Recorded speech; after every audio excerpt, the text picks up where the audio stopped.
Siratal ladzina an'amta 'alaihim ghairil maghdubi 'alaihim waladdallin.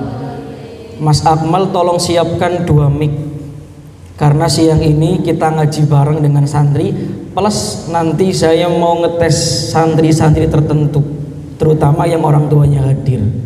Mana mic-nya? Dipersiapkan. Siap santri putri? Saya tes, maju ke depan. Santri putra siap? Si Cidok sing ngomong, si Cidok sing jawab deneng. Santri putra siap? Oke. Nanti Bapak Ibu sekalian bisa melihat sendiri bagaimana putra putri Bapak di sini belajar ngaji. Insya Allah mereka di sini rajin, istiqomah, dan insya Allah mendapatkan ilmu yang manfaat, ilmu yang barokah. Terutama nanti yang mau saya tes itu kelas yang ngaji privat, kelas 1, kelas 2, kelas 3 terutama. Dan terutama lagi yang orang tuanya hadir. Dan dari sekian santri itu bapak-bapaknya cuman 7, ibu-ibunya pira gue. Nah itu. Kira-kira banyak yang hadirnya atau banyak yang tidak hadirnya? Inna lillahi wa inna ilaihi. Aduh, ya kita husnudzon, mungkin dengan segala kesibukan begitu, nggak apa-apa. Udu maksudnya orang diakui anak udu, tapi orang tuanya sibuk begitu. Dah. Semoga yang orang tuanya hadir meliburkan kesibukannya, ditambahkan untuk putra putrinya kekuatan semangat dalam belajar. Yang belum hadir semoga bulan depan hadir orang tuanya. Bapak Ibu sekalian dan para rekan santri, pagi ini kita akan membahas tentang masalah apa? Faraidul wudu, tentang fardunya wudu yang terdapat dalam kitab Fathul Qorib. Silakan kitabnya dibuka. Miki mana Miki? Pundi Miki? Terus nyuwun sewu Bapak Ibu, kalau sengaja di sini ada santri juga, satu agar santri ikut ngaji, dan yang kedua nanti saya mau ngetes di hadapan Bapak Ibu sekalian. Jadi jenengan tiang sepai bapak dan ibu nih ngacung saja tidak apa-apa. Anak saya pengen dites begitu, nanti tak tunjuk sama saya. Allahu Akbar. Pertama, saya ingin menyampaikan terima kasih, syukron katsiron, Bapak Ibu sekalian jauh-jauh sudah hadir, sudah mau mengikuti pengajian rutinan bulanan, dan ini yang perdana. Pengajian ini akan berjalan istiqomah insya Allah setiap 1 bulan sekali di minggu pertama. Jadi di hari Ahad minggu pertama setiap bulan. Cuman memang di bulan ini masuk di minggu yang kedua. Jadi insya Allah bulan depan dan seterusnya itu di minggu pertama hari Ahad jam 8. Lah nanti yang isi itu 2, saya dan Ustadz Alvin, tapi secara bergantian. Untuk bulan depan nanti yang isi langsung dari yayasan, dari Bu Vita dan Bu Haji. Pembahasan yang kemudian dibahas dalam pengajian rutinan itu seputar dengan fikih, karena ini ilmu yang sangat penting, ilmu yang semuanya itu tidak pernah mungkin bisa lepas. Jadi orang desa butuh fikih, orang kota butuh fikih, orang bisnis butuh fikih, tidak bisnis juga butuh fikih. Artinya semua orang itu butuh fikih. Karena itu saya pilih ilmu fikih menjadi pembahasan pengajian rutinan 1 bulan sekali di awal minggu. Kitab yang saya akan baca itu kitab Fathul Qorib, kitab yang juga dikaji oleh rekan santri setiap malam Senin. Dan Bapak Ibu sekalian, nanti saya sifat pengajiannya itu interaktif. Apa? Interaktif. Jadi bukan saya saja yang menyampaikan, tapi nanti Bapak Ibu sekalian dan rekan santri itu boleh kita mari diskusi. Jadi sesi tanya jawab. Jadi kalau jenengan punya pertanyaan silahkan ngacung saja, ditanyakan nggak apa-apa. Boleh lewat kertas, boleh langsung ditanyakan. Itu mic-nya ya ada ya. Oke. Dah. Bismillahirrahmanirrahim. Silakan dibuka kitabnya. Ini saya loncat-loncat dan tidak di mana nih. Kalian perhatikan lafadznya saja. Di mana nih kok ya wong tuane bingung wali santri ini orang ngerti. Apa utawi iki iku ya durung paham. Bismillahirrahmanirrahim. Fi furudil wudu'i wa huwa bidammil wawi fil ashur. Ismun lil fi'li wa huwa al muradu huna. Wa bi fathil wawi ismun lima yutawaddau bihi wa yastamilu al awal ala furudin wa sunanin wa dzakara al musannifu al furudh fi qawlihi. Dah, saya jelaskan yang penting-penting dulu. Bapak Ibu sekalian, bahwa dalam masalah wudu itu di dalamnya terkandung ada hal yang sifatnya fardu dan ada hal yang sifatnya sunnah. Coba saya mau tanya ke santri putri, fardu itu apa? Kayak yang wajib. Kalau sunnah yang tidak wajib, dibalik dong kita arane gue. Ya bener. Kalau yang putra, fardu itu apa? Tadi jawabannya santri putri kurang tepat. Fardu adalah sesuatu yang harus dilakukan di dalam ibadah. Jadi kalau fardunya wudu itu berarti sesuatu yang harus dilakukan di dalam wudu. Kalau sesuatu itu tidak dilakukan, maka wudunya tidak sah. Itu fardu. Tapi kalau syarat, santri putri dijawab, syarat adalah ulangi, sesuatu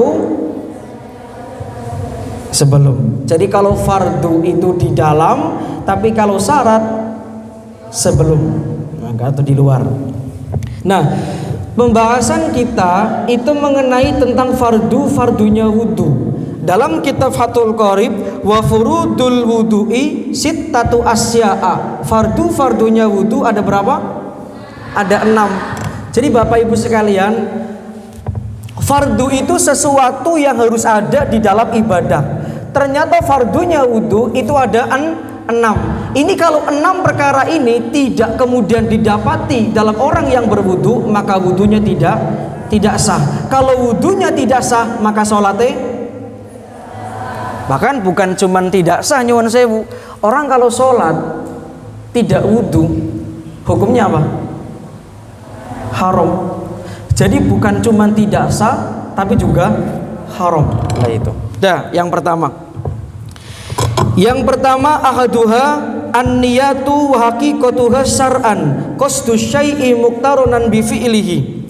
Fa in tarahu anhu sumiya azaman wa takunu an-niyatu. Fardu wudu yang pertama, satu boleh ditulis niat. Coba kita bareng-bareng niat wudu, Bapak Ibu sekalian, kemudian rekan santri. 1, 2, 3.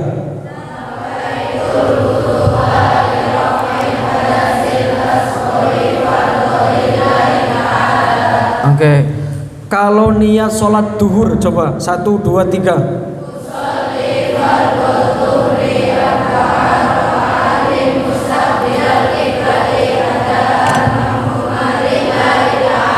Kalau niat puasa Ramadan 1, 2, 3.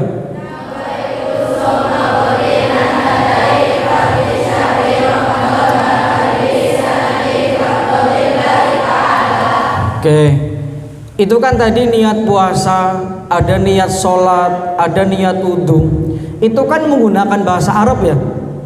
Pertanyaannya, Ustadz, kalau ada orang yang sholat tapi niatnya menggunakan bahasa Jawa, bahasa Sunda, nyong niat puasa duhur kerana Allah, atau niat wudhu, nyong niat wudhu kerana Allah. Pertanyaannya, sah nggak itu? Sah, boleh lah itu. Sekarang kalau takbir Allahu Akbar, itu kalau takbir diganti menggunakan bahasa Sunda, bahasa Jawa, sah nggak itu? Enggak. Jadi kalau niat puasa, niat sholat, niat zakat, niat haji, niat-niat yang lain apapun, kalau menggunakan bahasa Jawa, bahasa Sunda itu hukumnya sah. Tapi kalau orang ketika sholat membaca takbirnya Allahu Akbar, itu diterjemahkan menggunakan bahasa selain Arab, maka tidak sah. Contoh, diterjemahkan menggunakan bahasa Indo, Allah Maha Besar, sah nggak itu? Allah gede nemen. Nah, itu bahasa apa gue? Jawa. Sah nggak itu? Nggak sah. Enggak, Sundanya siapa? Allah ageng nemen, ya kan? Itu sah nggak itu? Nggak. Kalau takbir tidak sah. Tapi kalau niat wudu menggunakan bahasa Jawa, Sunda, itu tidak ada masalah, boleh dan sah. Entah itu. Nah, dalam masalah wudu Bapak Ibu sekalian, itu saya pernah nyuwun sewu acara PKL, acara KKN, mendatangi TPQ madrasah-madrasah, itu hampir 80% nyuwun sewu wudunya tidak sah. Kenapa tidak sah? Ketika saya masuk ke TPQ, ke madrasah, ke SD diniyah, itu cara mereka wudunya begini Bapak Ibu sekalian. Ini air ceritanya. Nawaitul wudu'a li raf'il hadasil Coba saya mau tanya ke santri putra, apa yang menjadikan praktek wudu tadi tidak sah? Dijawab. Niatnya? Lanang tor semangat ya. Coba jawab Don, dijawab kenapa praktek yang seperti tadi tidak sah? Dijawab. Karena niatnya, saya minta yang jawab satu orang ya, yang keras suara nih. Sifda, datang orang tuanya Sifda, ya sudah dijawab. Iya, karena niat dalam wudhu itu bukan ketika membasuh kedua telapak tangan, tetapi apa Sifda? Ketika membasuh wajah atau muka. Berarti kalau ada orang yang niat, itu niatnya nawaitul wudu'a li raf'il adasil ashuri fardhu lillahi ta'ala, sah tidak?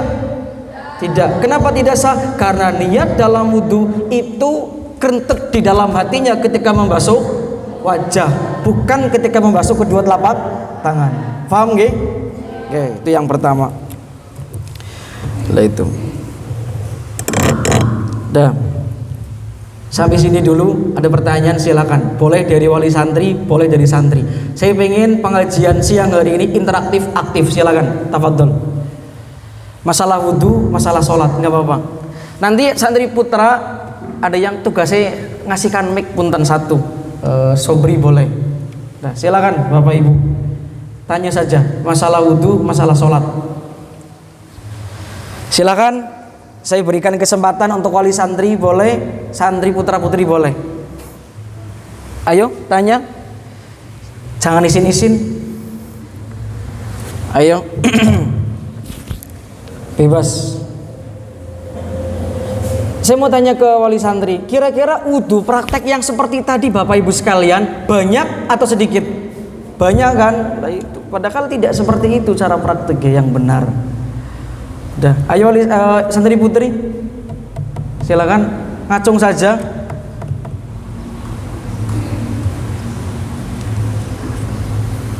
Ayo, dari wali santri ibu-ibu silakan. Ibu-ibu kan biasanya madan, ya kan? Silakan, ibu-ibu tanya. Langsung takon gih. Ayo, santri, siapapun. Oke, silakan berdiri. Tolong dikasihkan mic, nggak apa-apa. Ali, mungkin dikasihkan. Tepuk tangan dulu untuk saudari siapa? Vika Rita Yulistiawati. Tepuk tangan. Ayo kasihkan mic Ali. Masalah fardhu wudu. Mic-nya ditinggal di putri saja satu.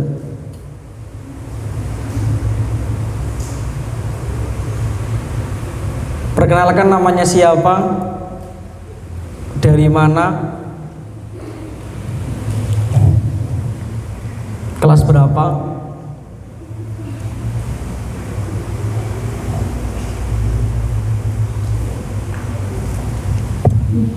Mungkin langsung saja. Perkenalkan, nama saya Rida Yusjawati dari Madin 3. Kelas 3 Madin. Oke. Bagaimana jika lupa membasuh salah satu anggota wudhu? Apakah itu harus diulang atau gimana? Oke, tepuk tangan untuk pertanyaannya. Ada kaidah begini. Tadi pertanyaannya, Ustadz, bagaimana kalau sudah wudhu kemudian lupa begitu, tidak membasuh salah satu anggota wudhu? Jawabannya, kalau lupa dan yakin ada yang belum terbasuh, lah itu maka ada dua pendapat para ulama. Satu, kalau ingatnya wudhunya sudah selesai, maka cukup, tidak perlu diulang. Tapi kata ulama yang lain, oh tidak, kalau sekalipun ingatnya sudah selesai wudhu, kalau yakin ada yang belum terbasuh, maka wudhunya wajib diulangi. Jadi pertanyaan yang berita tadi itu ada dua pendapat para ulama. Satu, ulama yang mengatakan tidak perlu diulangi. Pendapat ulama yang lain mengatakan tetap wajib hukumnya diulang. Oke, yang lain silakan. Silakan, yang putra. Belum ada yang tanya. Yang putri silakan. Ini sama kayak sholat. Lagi sholat, ku ngerasa tadi ada yang ketinggal ya. Itu kalau sudah selesai sholat, tadi ada dua ulama. Satu ulama mengatakan diulang, ulama yang lain tidak. Kalau sudah selesai tidak perlu diulang. Tapi kalau dalam prosesi wudhu, ku yakin aduh niki nyong dorong basuh kepala mengusap kepala dan itu wudhunya belum selesai, maka wajib diulang dari awal. Begitu. Nah sekarang sesi tanya jawab, tapi saya yang mau tanya. Tadi saya ketemu dengan bapaknya Indah, mic-nya kasihkan ke Indah. Tes sama saya, mic-nya dikasihkan. Siap nggih Pak? Izin lareni kulo tes. Tepuk tangan untuk Indah. Indah siapa Jurumiyah. Oke. Pertanyaannya simpel saja. Ada berapa syarat kalam? Sebutkan. Oke, ada berapa pembagian kalimat? Sebutkan. Ada berapa ciri-ciri kalimat isim? 5. Sebutkan.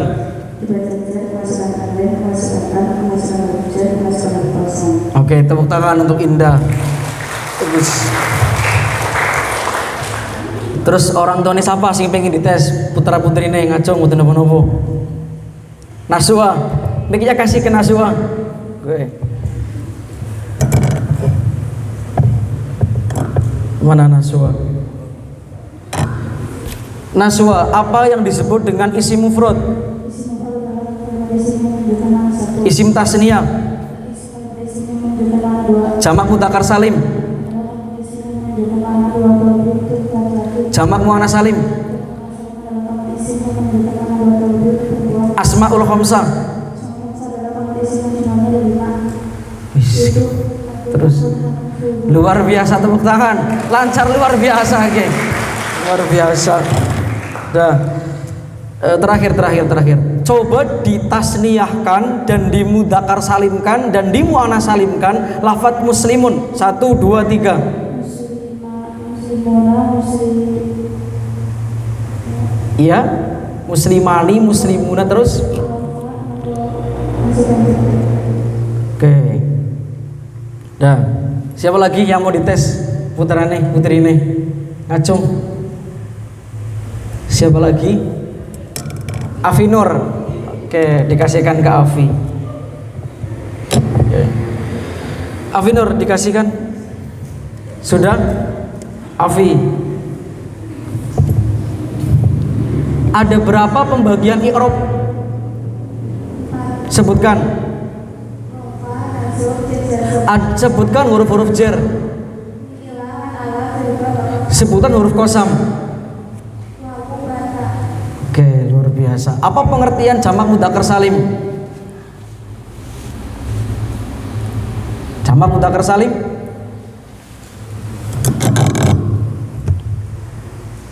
kalimat isim yang mengandung untuk oke. Kalau yang jamak muannats salimnya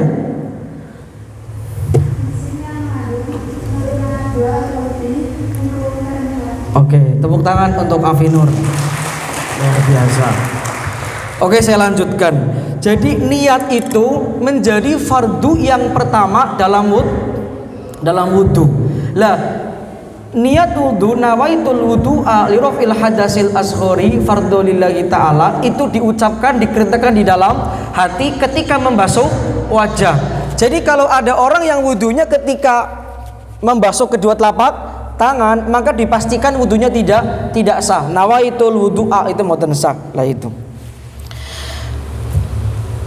Kemudian paling bawah itu wa idza nawa ma yutabaru bin hadhihi niyati wa syarraka ma hun niyat tatanadufin au tabarrudin soha wuduhu. Niat wudu itu macam-macam. Boleh dengan cara nawaitul wudu'a li raf'il hadasil ashori sah. Boleh juga nawaitul wudu'a tok, sah enggak itu? Sah. Atau dengan cara nawaitu fardhul wudu'i juga sah. Yang tidak sah itu Mas, Mbak, kalau niat wudunya nawaitu toharota. Lah itu tidak menyebutkan anil hadasi, maka niat yang demikian tidak sah. Jadi saya runtut kalau menggunakan bahasa Arab. Jadi kalau ada orang yang wudu niatnya nawaitul wudu'a li raf'il hadasil ashori, itu sah, yang biasa itu. Dua, kalau niatnya nawaitul wudu'a tok, sah nggak itu? Sah, ya kan? Kalau niatnya nawaitu fardhul wudu'i juga sah. Yang tidak sah itu kalau niatnya nawaitut toharota, itu tanpa menyebutkan anil hadasi, maka wudunya tidak sah. Nah, dijelaskan di sini wasyaraka ma'hu niyata tanadufin au tabarrudin soha wuduhu. Kalau ada orang yang berwudu, kok dalam niat wudunya sembari niat untuk tabarrud, untuk ngalap adem, ben adem lah awake. Jadi satu, dia niat untuk wudu memang, yang kedua niat ben awake adem. Sah nggak wudunya itu? Sah nggak jawabannya? Maka jawabannya soha wuduhu. Jawabannya sah. Lah itu. Jadi begini Bapak Ibu sekalian, dalam masalah niat itu persyaratannya ada mutasrik, tidak ada penggabungan niat. Contoh penggabungan niat yang tidak sah begini. Jenengan itu punya utang Ramadan. Hutang Ramadan itu berarti wajib atau sunnah? Wajib. Terus di saat yang bersamaan jenengan juga punya puasa nazar. Sementara puasa nazar itu juga wajib. Lah, misalkan jenengan ketemu di hari Senin, itu niat puasanya satu diniati untuk nazar, dibarengkan dengan diniati untuk mengqadha Ramadan. Jadi satu puasa ada dua niat, satu puasa nazar, yang kedua puasa mengqadha Ramadan. Sah nggak itu berarti puasanya? Tidak. Maka puasa yang dilakukan hukumnya tidak sah. Kenapa? Karena dalam masalah niat itu tidak boleh digabungkan, kecuali yang sunnah dengan yang wajib, atau yang sunnah dengan yang sunnah. Tapi kalau yang wajib dengan yang wajib kemudian digabung, itu tidak sah.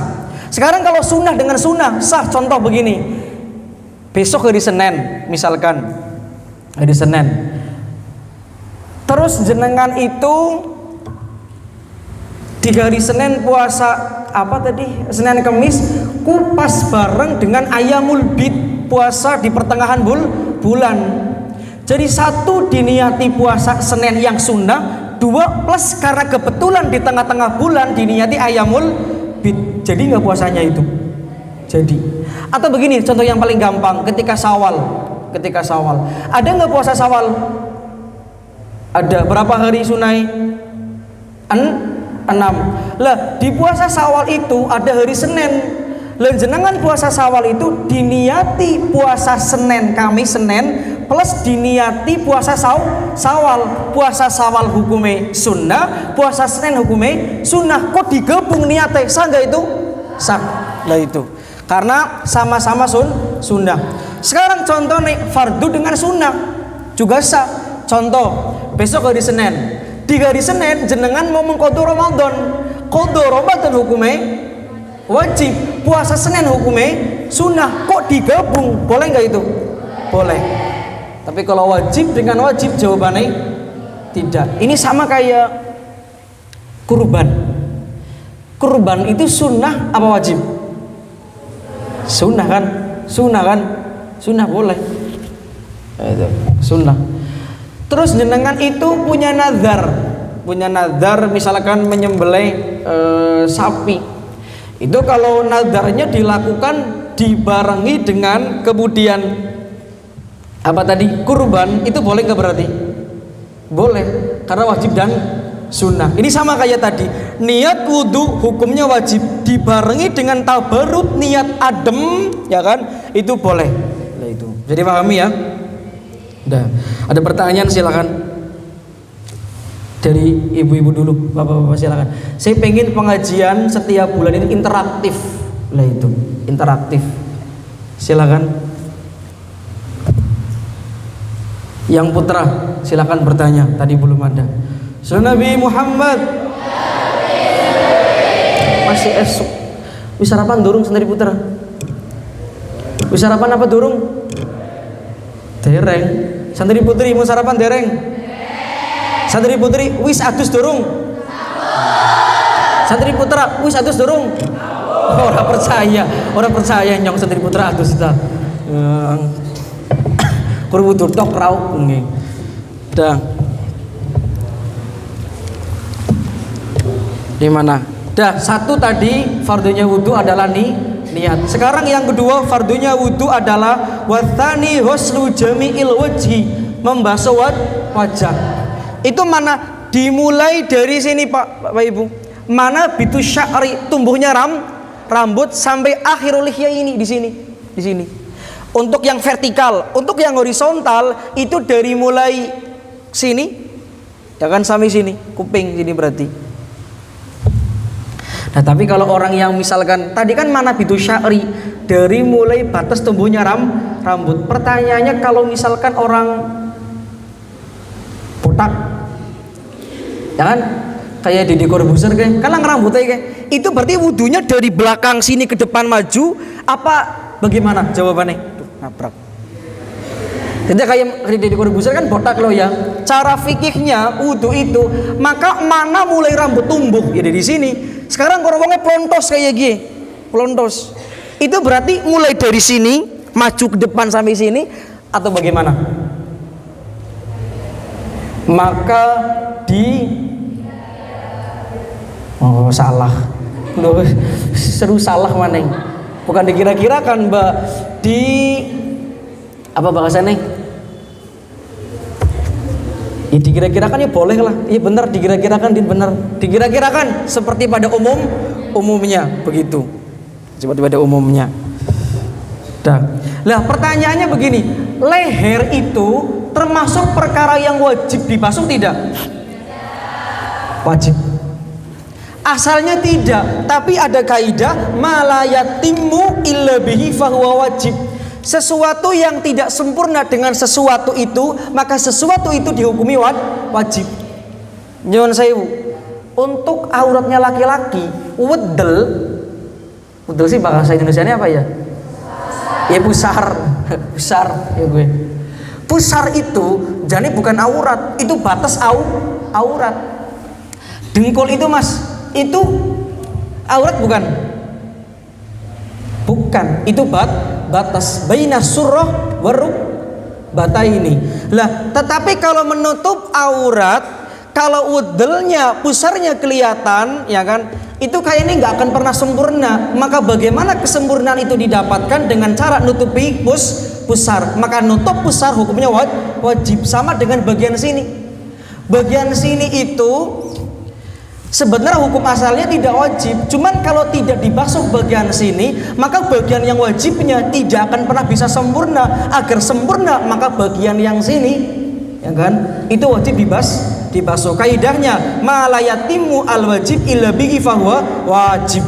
Lah itu kaidahnya itu. Maka menjadi wajib leher itu. Sekarang yang kedua nyuwun sewu. Kan tadi kan kalau basuh wajah dari mulai mana bitu sya'ri sini sampai sini kan, maka jenggot itu wajib nggak dibasuh? Kata siapa? Wajib nggak?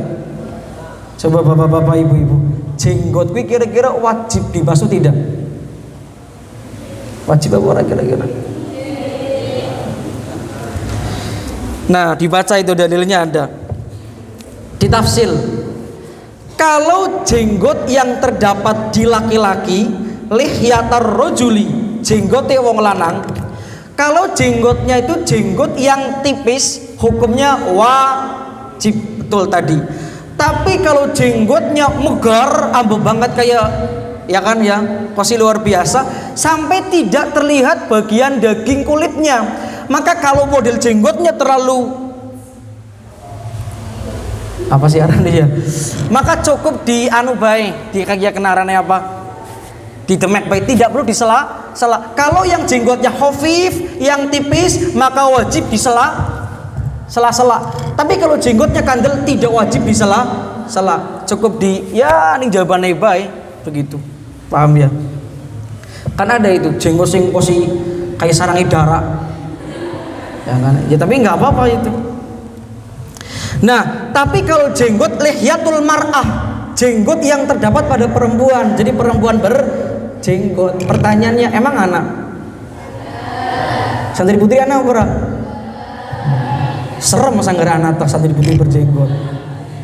Lah, di sini dijelaskan begini, kalau untuk santri, kalau ada perempuan yang berjenggot, bihilafi lihyatim ro'atin wa khunsa fayajibu isalul ma'ili basyaratihima walau kuthafan. Iya benar ya, walau kuthafan. Seandainya ada perempuan, mohon maaf, yang berjenggot, maka kalau jenggotnya tebal sekalipun, hukumnya wajib disela. Kalau tipis wajib, apalagi kalau kandel saja wajib, apalagi yang tipis. Jadi intinya, kalau permasalahan jenggot, kalau laki-laki yang kandel jenggotnya cukup ditempelkan air saja, tidak perlu disela. Tapi kalau jenggot laki-laki yang tipis wajib disela. Tapi kalau yang perempuan berjenggot, baik kandel maupun tipis, tetap hukumnya wajib disela. Tapi jangan ya, serem temen jenggotan. Ustaz tiba orang jenggotan kayak gini, lebih ganteng mana sangat langga jenggotnya. Iyalah. Dah. Tadi yang kedua wajah.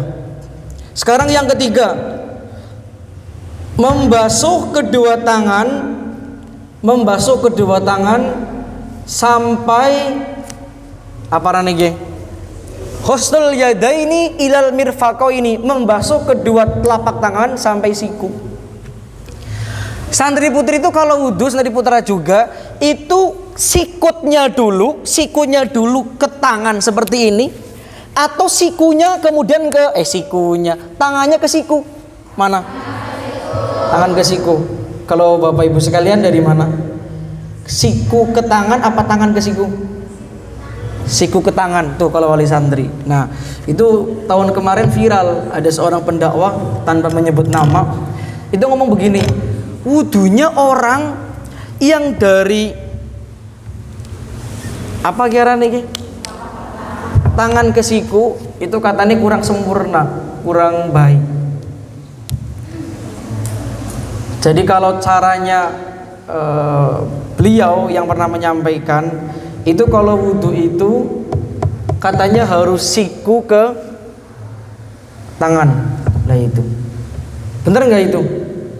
Enggak.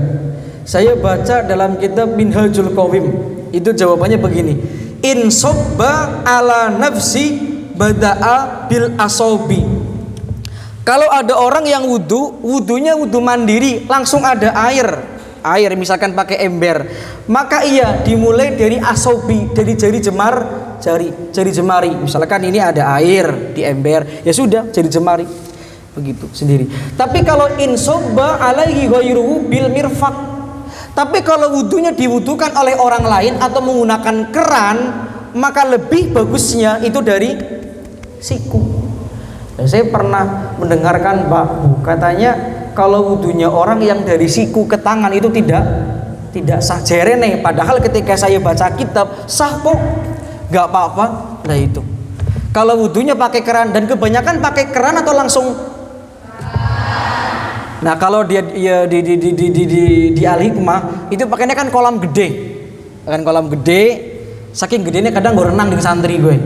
Banyak orang ngerti santri ini tempat mandinya kalian buat renang nggak kira-kira itu? Jujur, kok gue renang kayak aja gue renang ya mas ya, kayak secuil tok soalnya kayak gue renang ya, bacin mampunya gue asin. Kalau di Al-Hikmah itu kan gede kayak kolam renang beneran, kalau di sini kan secuil. Kalau botol semenin jebulung kabian gue renang ya, asin rasanya gue keringet tok. Nah kalau di Al-Hikmah itu wudunya nggak pakai keran, langsung jebur, bukan jebur badan nih, bukan, maksudnya tangannya begini, maka itu biasanya begini dari asobi ke mirfak begitu. Oke, ada pertanyaan silakan ngacung, pesan dari putra putri interaktif.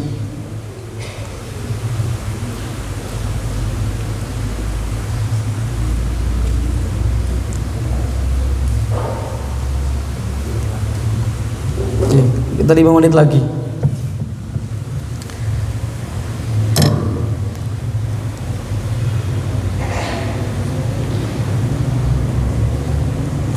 Jadi nanti setelah ini Ustadz Alvin kesini, itu kitab taklim. Dan jadi nanti 20 menit menambahkan. Ayo tanya cepetan. Lah terus biasanya kan begini, sunahnya kan salasan 3 kali. Itu cara wudunya 1 2 3 begitu atau 1 2 3 1 2 3. Selang-seling atau 1 2 3 apa 1 2 3 apa selang-seling? Iya.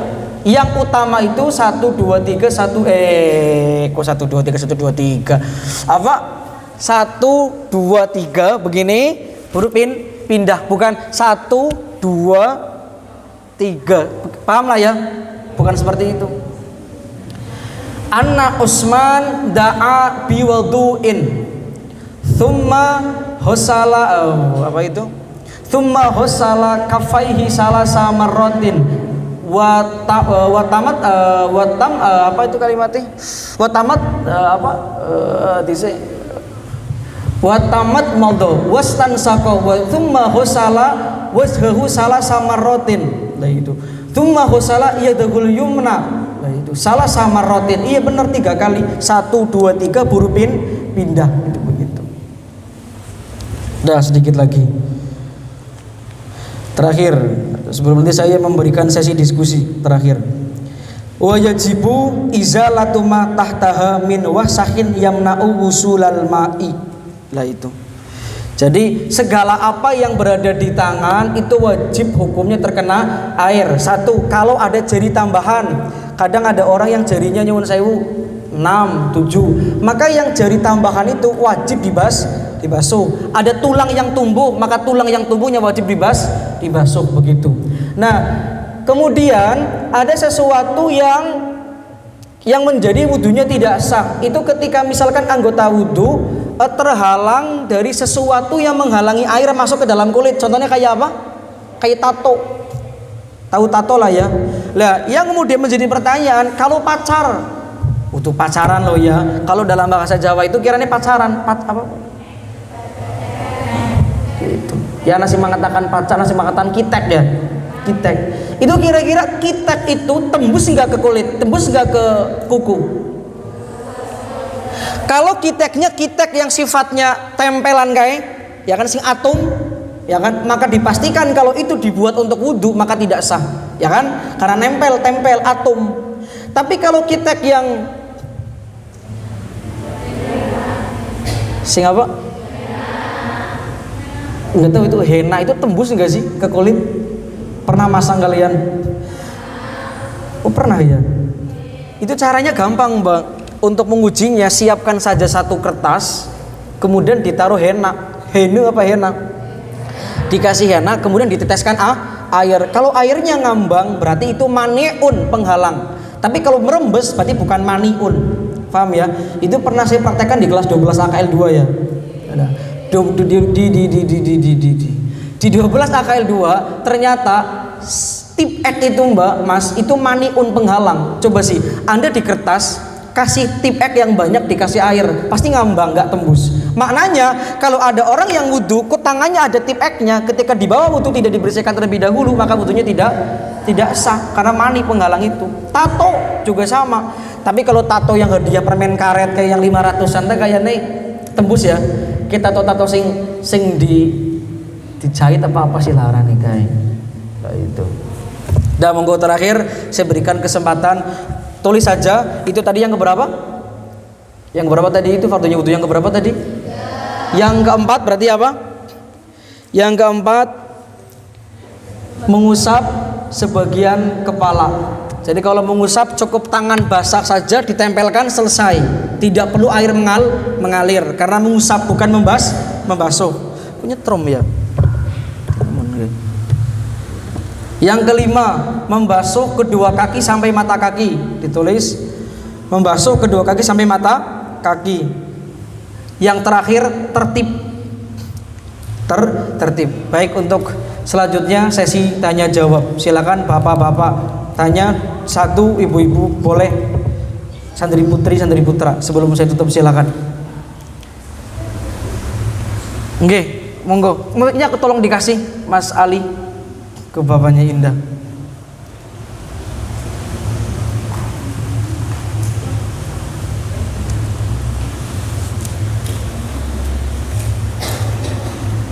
Jangan saya perkenalan lawan mboten napa-napa, nama ini Pak Sinten.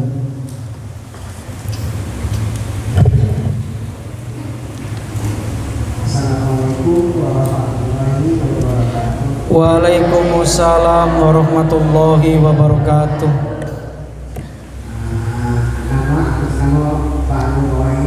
Pak Nur Rohim. Nggih. Masyaallah nggih.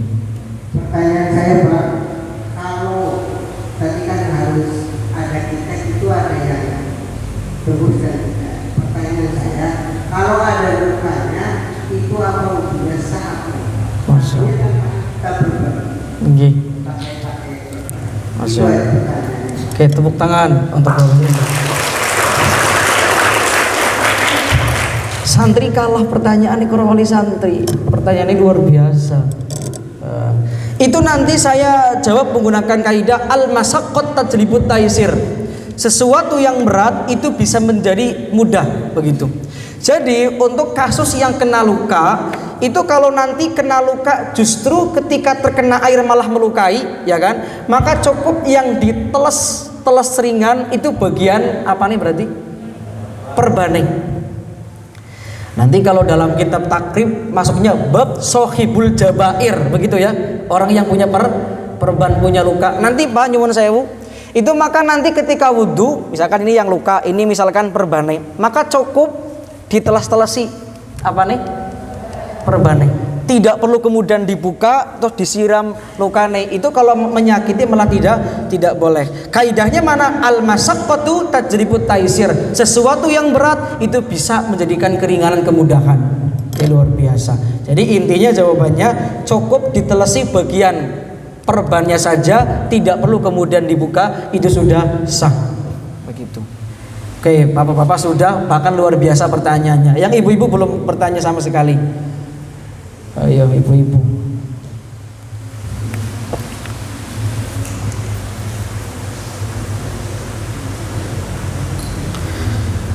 Ya, satu kali pertanyaan terakhir, ayo. Oke, mic-nya dikasih.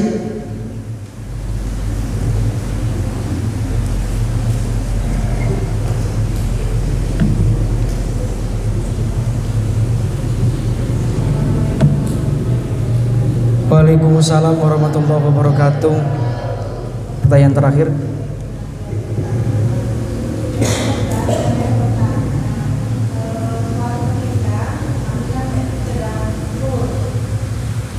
Napa Bu?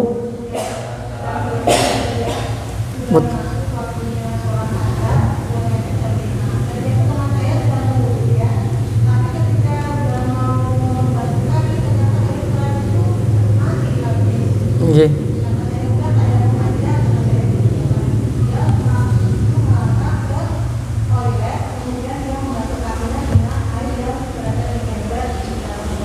Oke. Jadi kasusnya ada orang yang wudhu intinya. Kemudian pas bagian kaki air kerannya mati begitu. Nah, ada air cuma di sana begitu Ibu. Pindah ke toilet bagian kakinya yang tadi belum dibasuh, dibasuhnya di toilet begitu. Oke. Yang jawab santri, sah atau tidak? Sah. Kenapa jawabannya sah? Karena dalam masalah wudhu itu tidak punya syarat mualah, itu sunnah saja. Jadi habis A, B, B, C, D, E itu namanya mualah. Yang penting kalau dalam masalah wudhu itu tartib. Tadi kan untuk mualahnya memang tidak, karena habis membasuh kepala airnya mati pindah, itu mungkin nggak mualah, ya kan? Berarti kasus yang tadi memang tidak melakukan kesunahan. Sunahnya itu ya habis tangan kepala, habis kepala langsung kaki, langsung itu namanya mualah. Mualah itu sunnah, yang wajib yang penting tartib. Selagi itu tartib itu nggak ada masalah. Contoh begini yang paling gampang, basuh wajahnya di masjid, basuh tangannya pindah ke asrama putra, basuh kepalanya pindah ke asrama putri, basuh kakinya pindah ke SMK, boleh nggak itu? Boleh, karena yang penting itu tartib. Lah kalau langsung namanya mualah. Mualah itu sunnah begitu. Jadi kasus yang tadi Ibu sampaikan dalam kajian fikih bab wudu hukumnya sah. Ibunya siapa? Nyuwun sewu. Tepuk tangan untuk ibunya Afifah. Luar biasa. Baik, mungkin hanya itu, ini disambung nanti oleh Ustadz Alvin. Sekian dari saya, pasti banyak kekurangan. Minggu depan kita akan berbicara tentang nawaqidul wudu'i, tentang hal-hal yang dapat membatalkan wudu. Semoga yang datang wali santrinya bulan depan lebih banyak lagi. Syukur-syukur ya bapak ibune gawa anaknya gawa putune kabiyan digawa. Dah, sallallahu ala sayyidina Muhammad walhamdulillahirabbil. Assalamualaikum warahmatullahi wabarakatuh.